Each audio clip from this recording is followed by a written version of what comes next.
Okay, full video tayo mga guys ng ating pagbaklas ng ating rear driller, no? So una, tanggalin muna natin ang kanyang pulley. Uy, maluwag. Yan.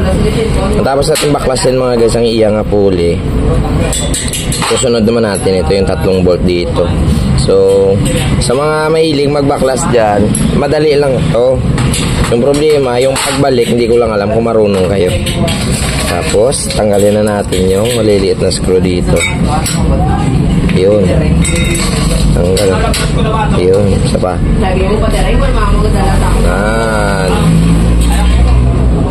Yan. Halungan nyo talaga mga guys, ha? Isa-isa talaga yung kanyang bolt. Kasi pag mawala ito, hirap maganap. Yan. Tanggalin yung isa. Ginawa ko itong video mga guys, no? Para aware naman kayo magpagawa. So sample, ikaw nagpagawa ka, tapos may nakulang na isang pyesa, alam mo kung saan ilalagay, o di kaya makapalitan ng mga gumagawa. Ayan. Ito, tinatanggal to. Ayan. Meron niyang mga stick bearing sa loob, ha. Tapos dito naman tayo, kailangan dito naka-clutch, oh. Ha? Tapos ito, tatanggalin natin yung screw dito. Ito yung stopper niya mga guys, na hindi siya magliso sa likod. Yan, ganyan po. Halungan nyo, ha, na hindi malus thread. Kaya kung malus thread to, alam nyo naman, masisira. Ayan, ayun na, bitawan na natin. So dito tayo hahawak. Tapos ito yung gagamitin natin na alin. Ito, tigas, grabe, sobrang tigas. Ayun, natanggal.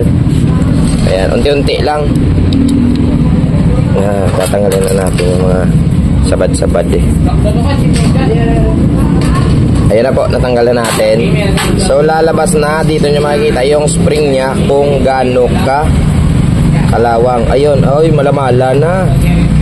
Ayan, nakita nyo, sobrang dry na talaga. Ito pa.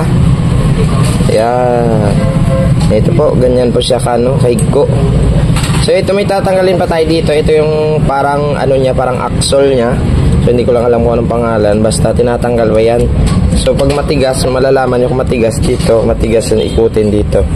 Yun, umiingaw siya. So gagamitan natin ng WD-40. Yan. Ito po. Yan, ha. So yan, tingnan ninyo, ha, kung anong mangyayari pag mag-spray tayo ng WD-40. Ito yung talaga yung ginagamit ko maghugas, pero binabadlawan ko ng tubig. Yan po, ha. Tingnan nyo kung anong lalabas sa kulay, ha. Yan, nakita nyo? Natatanggal na yung kalawang niya. Dito naman, binabasa ka talaga to.